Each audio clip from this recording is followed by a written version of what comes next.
La moisson des maïs est terminée. C'est la période du glanage qui commence. Voici un champ moissonné il y a quelques jours. On va retenter le terrain pour voir si on trouve notre bonheur. Donc, je vous rappelle, vous glanez que ce dont vous avez besoin. Pas besoin d'aller dans des grandes quantités. Contrairement à certains. Voilà. Je trouve des morceaux d'épis. Celui-là est tout à fait propre. Hop, dans le sac. Continue la collecte. De place en place.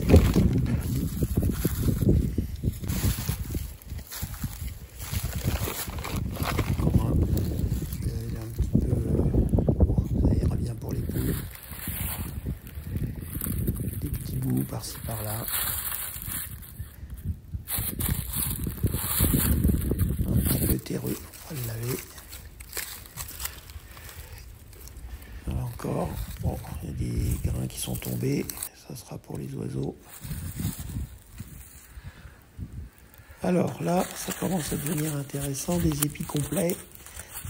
Encore emballés dans leurs feuilles. Voilà. C'est pas beau ça. Et ça a failli rester à pourrir en terre.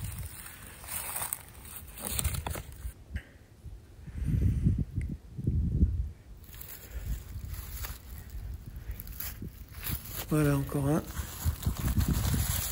Encore attaché à sa tige. Ça c'est quand la moissonneuse fait tomber et couche l'épi, enfin pas les épis mais les plants.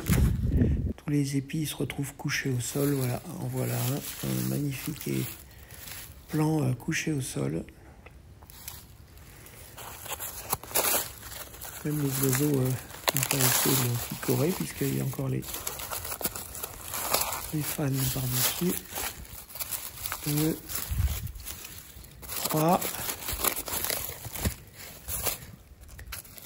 4. Avec 4 épis. Alors de retour à la maison, on fait le test avec les poules.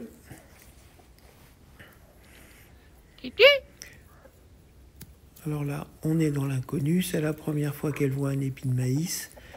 D'habitude, elle ne mange que le maïs concassé. Et là, ah, curiosité, Marguerite toujours en tête. La curiosité est la plus forte et les grains sont boulottés en entier. Bon, ce qui aide aussi, c'est que le maïs n'est pas sec, il est tendre. Donc la poule le prend beaucoup plus facilement et l'accepte bien volontiers. La coque aussi d'ailleurs.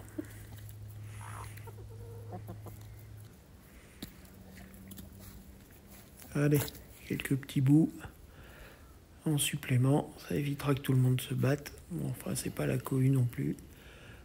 Mais je suis assez content. Elles vont pouvoir s'amuser de temps en temps. Et avec le maïs, on prépare l'hiver en renforçant les apports en glucides et en protéines.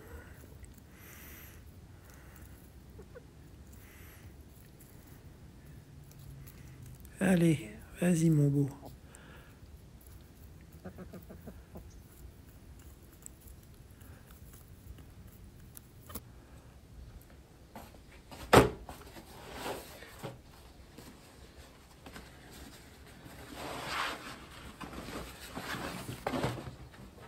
On étale une bâche sur une table pour ne pas perdre de grains.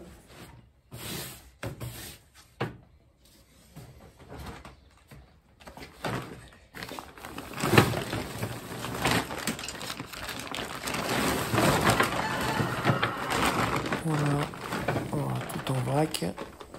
Il ne faut pas oublier qu'on est fin octobre et que le soleil se faisant rare, il faut impérativement bien étaler les épis Et je les ferai sécher en intérieur dans la chaufferie de façon à accélérer le processus car en cette période le soleil se fait trop rare. Il faut bien éplucher les épis de maïs, enlever les fans de façon à ce qu'ils sèchent à l'air libre.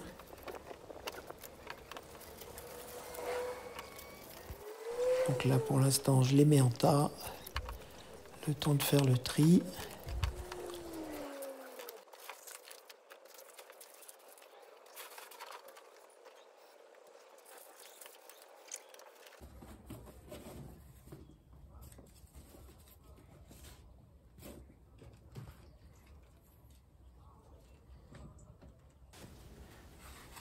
J'ai gardé le plus beau pour la fin.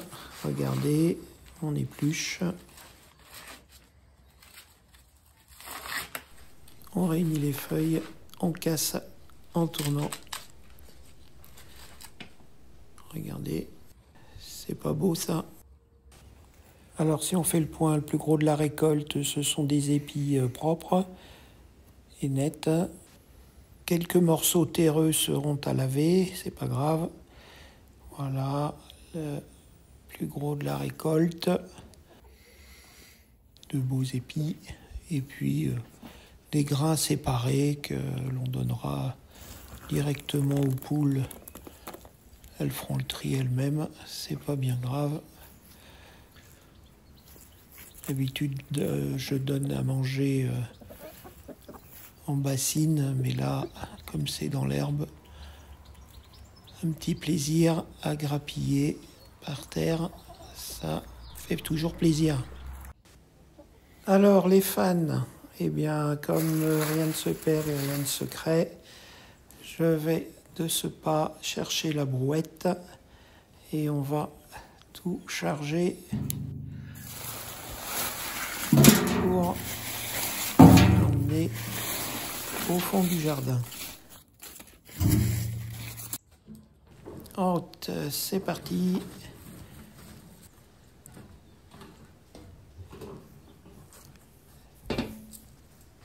Direction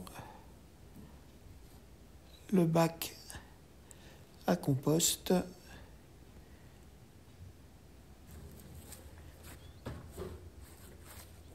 Réalisé avec des armatures métalliques tube en U et de la planche de palette facilement recyclable et renouvelable.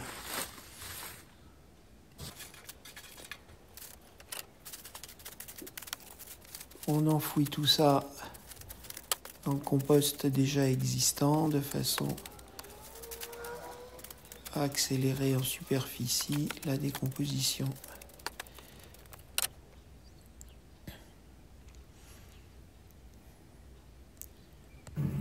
Quelques grains restant dans le fond de la brouette profiteront à la volaille qui ne dit jamais non. Allez Coco, ouais, t'as tout repéré bien. Allez les poules, suivez le guide.